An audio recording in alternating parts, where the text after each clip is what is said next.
नमस्कार, मैं राहुल। आपका इस UPSC@NCERT चैनल पर स्वागत है। जैसा कि 3 वीडियो में मैंने 75 क्वेश्चन तक डिस्कस किया था विज़न टेस्ट 1 का, तो अभी मैं 76 to 100 तक डिस्कशन करूँगा। तो फिर शुरू करते हैं 76 नंबर क्वेश्चन से। With reference to the controller and the auditor general of India, which of the following statement is are correct? पहला ऑप्शन है he is the head of the Indian audit and the account department, yes. दूसरा है he holds office for a period of the 5 years और up to the age of the 70 years, whichever is the earlier. No, ये 5 year नहीं है, 6 year और 65 year, क्योंकि ये government central government में जॉब है, तो ये 65 years एंड या 6 year। ठीक है, फिर तीसरे पे चलते हैं। The union finance minister can represent the CAG in the parliament during his absence. No, कोई मिनिस्टर उसका स्थान नहीं लेगा। ठीक है, तो इसका ऑप्शन ए सही होगा। फिर चलते हैं 77 नंबर पे। Which of the following situation can be considered proper for the imposition of presidents rule in ये स्टेट?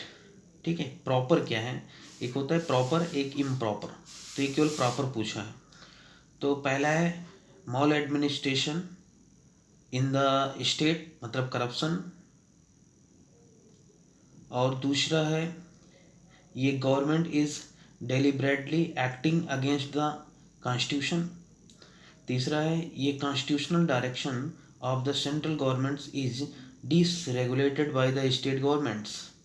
हाँ, तो ये दो दो और 3 ऑप्शन सही होंगे। और ये मॉल एडमिनिस्ट्रेशन जो करप्शन है उस पर प्रॉपर में नहीं आता, इम्प्रॉपर में आता है।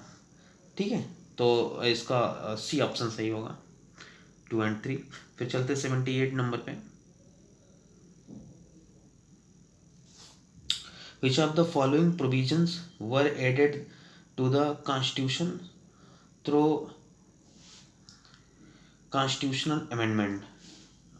देखते हैं। पहला, the president has to act in accordance with the advice of the council of minister. बिल्कुल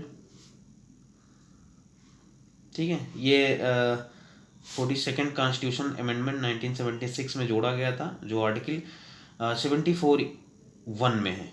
ठीक है, और दूसरे पे चलते हैं। All citizens who are not less than 18 years, ठीक है, ओल्ड और entitled to vote in the elections of the Lok Sabha. बिल्कुल, क्योंकि ये 61 कॉन्स्टिट्यूशन अमेंडमेंट 1989, इस समय पीएम थे श्री राजीव गांधी जी, और इसमें 21 से 18 वर्ष कर दिया गया था for the voting right and elections में, वोट के लिए। और इसी अमेंडमेंट में 15% of the Lok Sabha minister capacity बनाई गई थी। ठीक है, फिर तीसरे पे चलते हैं। The state can makes a special provision for the advancement of the socially and educationally backward classes. बिल्कुल, तो स्टेट के बारे में तो फिर इसका होगा डी ऑप्शन, 1, 2 and 3। और नेक्स्ट पे चलते हैं 79 नंबर। रिसेंटली एस्ट्रोनॉम्स डिटेक्टेड ये रेयर गेंड eruption from the ultra long period magnetar in space. ठीक है, in this context consider the following statement about the ultra long period magnetar. पहला option है these are the highly energy neutrons stars that possess intense magnetic field। बिल्कुल। दूसरा है the emission of the magnetars is highly linearly polarized bright and is the visible across ये broad frequency range। ये दोनों option इसमें सही हैं। ठीक है, फिर नेक्स्ट मूव करते हैं 80 पे, जो कि डीपीएसपी के बारे में। The directive principle of the state policy have been useful to India because पहला ऑप्शन है they have the intended to fill in the vacuum in the part third, यानी कि fundamental right by the providing for the social and the economical rights. ठीक है, क्योंकि part 3 में तो केवल पॉलिटिकल राइट की बात की गई है। ठीक है, इसमें सोशल एंड इकोनॉमिकल राइट दोनों की बात की गई। और दूसरा है they help courts in the exercising judicial review. बिल्कुल, डीपीएसपी में किसी भी पॉलिसी एक्ट के तहत वो जुडिशियल अपन रिव्यू कर सकता है। And third, they enable the opposition to exercise influencing and control over the operations of the government. बिल्कुल इनेबल है। एंड फिर 81 चलते हैं।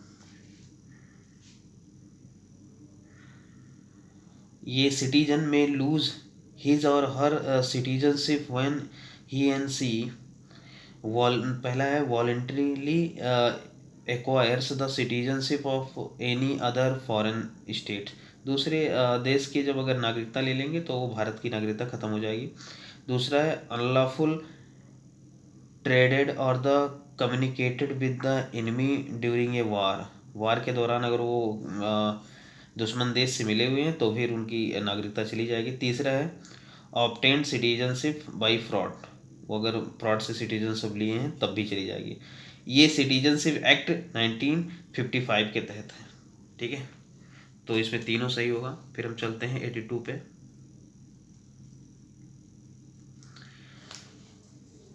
ये सिख रिलीजियस से रिलेटेड है। Takht throne is a seat of the temporal authority for Sikh. ठीक है, in this respect consider the following statements. पहला है at present Sikh recognize the 5 places as the Takht which are in Punjab. नहीं भाई, पांचों पंजाब में नहीं है। ठीक है, 3 पंजाब में, एक पटना में और एक महाराष्ट्र में। और फिर दूसरा चलते हैं, तो ये गलत हो गया। दूसरा 4 तख्त आर लिंक्ड टू गुरु गोविंद सिंह। बिल्कुल, 5 उनसे है और एक शायद गुरु नानक जी से है। आप देख लेना, वो हरगोबिंद अकाल तख्त जो है, जो अकाल तख्त है सबसे ओल्डेस्ट है और ये हरगोबिंद के द्वारा 1606 में बनवाया गया था, अमृतसर में जो है वही। अरे जो 1984 में जो भिंडरवाला उस पर कब्जा किए थे, ब्लू स्टार ऑपरेशन चला था, उसी के द्वारा इंदिरा गांधी का डेथ हुआ था और उसी से दिल्ली राइट हुई थी। ठीक है, तो उसी की बात कर रहा है। फिर तीसरा है Shiromani Gurdwara Prabandhak committee appoints the Jathedars to all the Takht. नहीं भाई, वो 3 पंजाब के जो 3 हैं उनके लिए है, जो 2 अदर है उनका अपना बोर्ड है, वो देखते हैं। तो इसका ऑप्शन ये सही होगा। नेक्स्ट पे चलते हैं हम 83 पे। which among the following constitutional amendments fall outside the scope of article 368। 368 के बाहर कौन कौन से हैं, तो इसमें पूछा गया है। पहला है टर्मिनेशन ऑफ द सिटीजनशिप, बिल्कुल उसके बाहर ही है। कि दूसरा है creations of the legislative council in state, बिल्कुल ये भी बाहर है। और तीसरा है इंक्लूजन ऑफ न्यू डीपीएसपी, तो ये तो नहीं है। डीपीएसपी और जो फंडामेंटल राइट होता है वो दोनों 368 के अंतर आते हैं, यानी कि वो कॉन्स्टिट्यूशन अमेंडमेंट स्पेशल मेजोरिटी से जो किया जाता है। ठीक है, देन डी ऑप्शन सही है। फिर नेक्स्ट मूव करते हैं 84 पे। With reference to attorney general of India के बारे में पूछा गया। Consider the following statement. He must be a person who is qualified to be appointed as a जज ऑफ द सुप्रीम कोर्ट, बिल्कुल। दूसरा, he receive such remuneration as the parliament may determine. नहीं भाई, पार्लियामेंट नहीं decide करेगा, president decide करेगा। तो option 2 गलत हो गया। तीसरा, he can take part in the proceedings of the both the house of the parliament और देयर जॉइंट सेटिंग। हाँ बिल्कुल भाग ले सकते हैं, या तो राज्यसभा लोकसभा और या जॉइंट सेटिंग होगी आर्टिकल 108 के तहत, तभी भाग ले सकते हैं। नेक्स्ट चलते हैं 85 पर। देखते हैं which of the following could come under the reasonable restriction के बारे में बात कर रहा है। Providing by the constitution on the exercise of freedom of speech and expression article 19(2) में जो जो किया गया उसके लिए 19(1) A B C D E F तो ख़त्म कर दिया गया जी। इसमें राइट है freedom of speech and expression का, बट रिस्ट्रिक्शन है 19(2) में। तो उसमें क्या क्या है, यह है कि पहला leaking classified material by the intelligence officers, बिल्कुल। दूसरा है giving speech to take up arms, हथियार लेंगे और वो स्पीच देंगे तो भी नहीं है, रोक दिया जाएगा। और तीसरा, speech which can hamper stability of the government in the Lok Sabha, भाई ये लोकसभा से रिलेटेड नहीं है वहाँ स्पीच देना, तो ये 3 गलत हो जाएगा। चौथा है कंटेम्प्ट ऑफ कोर्ट, हाँ बिल्कुल कंटेम्प्ट ऑफ कोर्ट और भी है इसमें, जैसे कि फॉरेन रिलेशंस पे अगर तुम कोई गड़बड़ कमेंट कर रहे हो या पब्लिक ऑर्डर को ख़राब कर रहे हो तो भी हो जाएगा। ठीक है, तो इसमें ऑप्शन ये सही है। नेक्स्ट मूव करते हैं 86 में, सॉरी।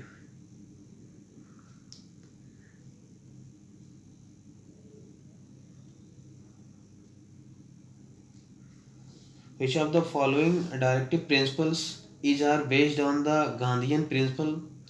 पहला है to promote equal justice and to provide the free legal aid to the poor। ये सभी DPSP हैं, बट ये गांधीयन पूछ रहा है, ठीक है, तो ये नहीं है, ये तो सोशल है, इक्वल जस्टिस, ठीक है। दूसरा है to raise the level of nutrition and the standard of living of people and to improve public health, ये भी सोशल है भाई। तीसरा है to organise village panchayat and the Indo them with the necessary powers and authority to enable them to functions as the unit of the self government। हाँ ये गांधी जी की सोच थी, वही आर्टिकल 40 में है अभी DPSP में, ठीक है। तो हम देख लेते हैं कि कौन कौन सी चीज़ें गांधीयन में है, कौन कौन सी सोशल में है और कौन लिबरल है। ये तीनों पार्ट DPSP में बांटे गए हैं। इसके पहले मैंने एक क्वेश्चन डिस्कस किया था जो कि रिलेटेड था कि कौन कौन से नए प्रोविज़न ऐड किए गए थे, लेकिन इसमें देखते हैं कौन कौन थॉट हैं को फॉलो कर रहे हैं। तो आर्टिकल 38 जो सोशल इकोनॉमिक पॉलिटिकल के बारे में स्टेबिलिटी की बात करता है, तो वो सोशल होगा। 39 सोशल होगा। 41 जो है वो राइट टू वर्क, वो भी सोशल होगा। 42 में ह्यूमन कंडीशन पे बात करता है तो वो भी सोशल होगा। 43 में लिविंग बेस की बात करता है, वो भी होगा। 43 में मैनेजमेंट वर्कर जो है कंपनी मैनेजमेंट में भाग लें, वो भी सोशल होगा। 47 जो न्यूट्रिशन की बात करता है वो भी सोशल होगा, ठीक है। अब फिर हम देखते हैं कि गांधीयन कौन कौन से। तो गांधीयन तो एक तो 40 हो गया विलेज पंचायत। 43 ये कॉटेज इंडस्ट्री से भी रिलेटेड है। तो गांधी जी कॉटन के लिए जो लोकल लेवल पे चरखा उद्योग, इसके लिए वो समर्थक थे, वो खुद ही चरखा बुनते रहते थे, तो वो भी प्रमोट करते थे। तो 43B में भी है कोऑपरेटिव सोसाइटी। एंड 46 में बीकर सेक्शन के बात है, SC ST OBC महिला, ये सब के लिए भी बीकर सेक्शन के लिए जो है उनके लिए भी बात है। ये गांधीयन प्रिंसिपल है। 48 जो है वो स्लाटर ऑफ काऊ को रोकने के लिए है गांधी जी का। और 47 जो है वो लिक्विड यानी कि शराब के लिए, बंदी के लिए गांधी जी का है। और फिर चलते हैं लिबरल की तरफ। लिबरल में 44 आप जानते हो UCC है, यूनिफॉर्म सिविल कोड। और 45 जो है 0 से 6 ईयर्स के बच्चों को चाइल्डहुड केयर के बारे में। 48 ये में इन्वायरमेंट से रिलेटेड है। 49 में मोनूमेंट से रिलेटेड है। 50 में जुडिशरी और एग्जीक्यूटिव की सेपरेशन की बात करता है। 51 में इंटरनेशनल पीस एंड स्टेबिलिटी की बात करता है, ठीक है। तो इसका ऑप्शन अब भी सही होगा, मैंने एक्सप्लेन कर दिया। अब फिर 87 पे चलते हैं जो कि आर्टिकल 22 के बारे में है। एक होता है प्यूनिटिव, एक होता है प्रिवेंटिव। तो ये प्रिवेंटिव के बारे में बात कर रहा है। Which of the following protections is are the available as a fundamental right under the constitution to a person detain अंडर ये प्रिवेंटिव डिटेंशन लॉ। ठीक है, तो पहला ऑप्शन है the ground of the detention should be the communicated to the detenu even if it is against the public interest. नहीं भाई, ये गलत है।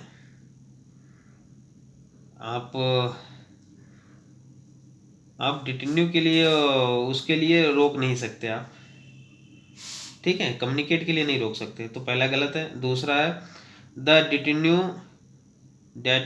Must be release after the 24 hours unless the magistrate authorises further detention. भाई जब further detention के लिए magistrate order दे रहा है तो फिर उसको नहीं होगा। मैक्सिमम उसको 3 मंथ तक के लिए अंदर जा सकता है। उसके आगे अगर आप उस ले जाना चाहते हैं तो एडवाइजरी बोर्ड होगा जो जिसमें सुप्रीम हाई कोर्ट के जज होंगे, तो फिर वो और ज़्यादा दिन तक जाए। फिर तीसरा the detenu must be offered and the opportunity to make a representation against the detention order. हाँ बिल्कुल, ये है रिप्रेजेंटेशन की बात हो रहा है ना, तो ये ऑप्शन ए सही होगा। फिर चलते हैं नेक्स्ट पे 88 पे।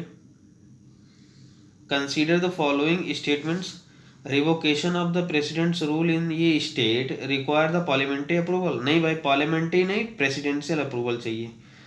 दूसरा है 44th amendment act of 1978 restrained the power of the parliament to extend ये प्रोक्लेमिनेशन ऑफ प्रेसिडेंट रूल। हाँ बिल्कुल, इसमें किया गया था कि पार्लियामेंट एक्सटेंड कर सकता है, तो बी सही है। फिर नेक्स्ट चलते हैं 89। Consider the following statement regarding constituent assembly के बारे में पूछा गया है। इट वाज ये फुली सॉवरेन बॉडी। बिल्कुल सॉवरेन बॉडी थी। ये किसके द्वारा था? इंडियन इंडिपेंडेंस एक्ट 1947 के द्वारा इसे सॉवरेन बॉडी बनाया गया था।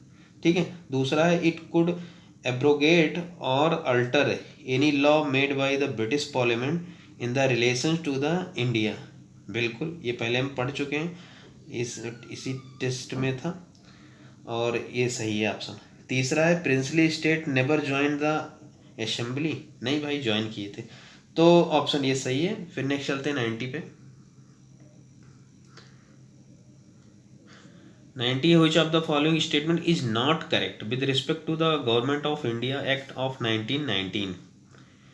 ठीक है, तो पहला देखते हैं it divided the provincial subject into reserved as the transferred. हाँ बिल्कुल, ये हुआ था 1919 में, तो ये नहीं होगा, यानी कि कौन नहीं पूछा, तो ये सही है।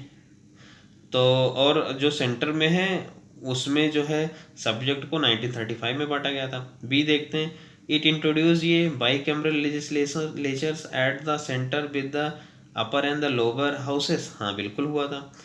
दिस एक्ट, तीसरा चलता है this act authorise the states to enact their own budget. हाँ बिल्कुल, स्टेट के लिए हुआ था। डी देखते हैं it provides for the separate electorate for the Muslim, Sikh and the Anglo Indians for the first time. भाई मुस्लिम को 1909 में मिला था, इसलिए ऑप्शन यही गलत होगा। नाट पूछा तो ऑप्शन डी सही होगा।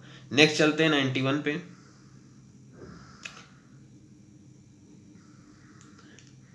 किसी व्यक्तित्व के बारे में पूछा है इसमें, पर्सनालिटी के बारे में। He was the born in Tamil Nadu, Tamil Nadu में पैदा हुए थे, and he is the most respected acharya in the philosophy of the Shri Vaishnavism. ठीक है, ये वैष्णविज्म से रिलेटेड थे। He is the famous as the chief proponent of the Vishishta Dvaitavada. विशिष्ट द्वैतवाद फिलोसफी से रिलेटेड थे ये। सब school of the Vedanta and the rote influence text such as bhashya. Which of the following personalities in being described in the passage given above? तो इसमें ये सब quality D option Shri Ramanujacharya ji का है। ठीक है, तो फिर नेक्स्ट चलते हैं 92 पे। Consider the following statement.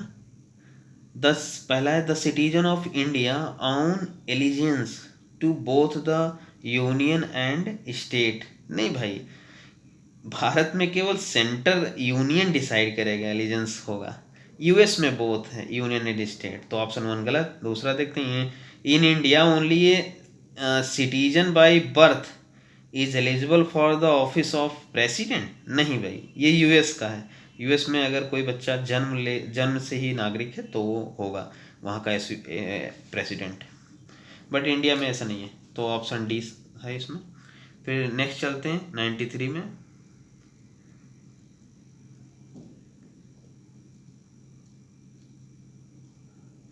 With reference to the theory of the basic structure, consider the following statement.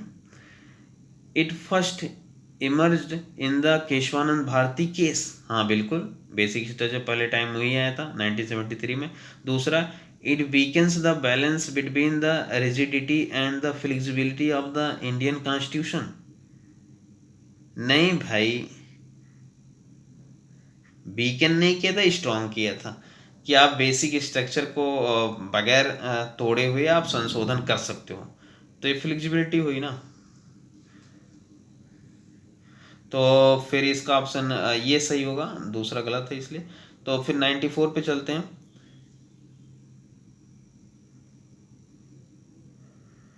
Which of the following statement which of the following statement is are correct regarding to article 20 के बारे में पूछा है। Protection in the respect of the convictions of the offences. तो इसमें है, no ex post facto law shall be the enacted whether in the civil और the criminal matters. नहीं भाई, ये गलत है। दूसरा, protection against the self incrimination cover protection against the giving thumb impressions and the blood specimens, ये भी गलत है। In case of the corruption charges against ये public service either the court और the department should take the action to avoid the double jeopardy, ये भी गलत है। तो ऑप्शन डी सही होगा। फिर नेक्स्ट मूव करते हैं 95 पे। कॉन्स्टिट्यूशनलिज्म जो होता है is a philosophy of the limited government. बिल्कुल। Which of the following feature of the Indian constitution enforce this philosophy. तो फंडामेंटल राइट जो है वो गवर्नमेंट को लिमिट करता है, तो इसलिए ऑप्शन ये सही होगा। और डीपीएसपी और जो फंडामेंटल ड्यूटीज होते हैं ये स्टेट को मजबूत करते हैं, पॉलिसी बनाते हैं उसमें। ठीक है, फिर नेक्स्ट मूव करते हैं हम लोग 96 पे। क्वेश्चन है, इफ ये national emergency is declared on the ground of armed rebellion. ध्यान रखो, आर्म्ड रिवेलियन पूछा है, ठीक है। तो fundamental right under article 19 are the automatically suspended. नहीं भाई, ये एक्सटर्नल थ्रेट के लिए है, ठीक है। और जो है वो सॉरी, और दूसरा देखते हैं, president can suspend the right to move the court for the enforcement of the fundamental right. बिल्कुल, लेकिन 20 और 21 नहीं कर सकते। फिर तीसरा देख रहे हैं, the enforcement of the fundamental rights guaranteed by the article 21 and 22 can not be suspended. नहीं भाई, 20 एंड 21, तो ऑप्शन बी सही होगा। फिर नेक्स्ट मूव करते हैं 97 पर। ये पूछा है लैंग्वेज के बारे में। With reference to the special officers for the linguistic minorities consider the following statement. पहला है, it was the constituted under the article 350B of the Indian constitution. ये बिल्कुल सही है। दूसरा है, it can investigate all matters relating to the safeguard providing for the both the linguistic and the religious minorities under the constitution. नहीं भाई, ये केवल लिंग्विस्टिक बात करता है, रिलीजियस से बात नहीं करता है, तो ऑप्शन ए सही होगा, ठीक है। ये जोड़ा गया था 7 कॉन्स्टिट्यूशन अमेंडमेंट 1956 में, और इसका पार्ट है 17 पार्ट आर्टिकल 350B। फिर नेक्स्ट मूव करते हैं 98 नंबर पे। ये है, which of the following initiative of the government is are said to be given the effect to the DPSP.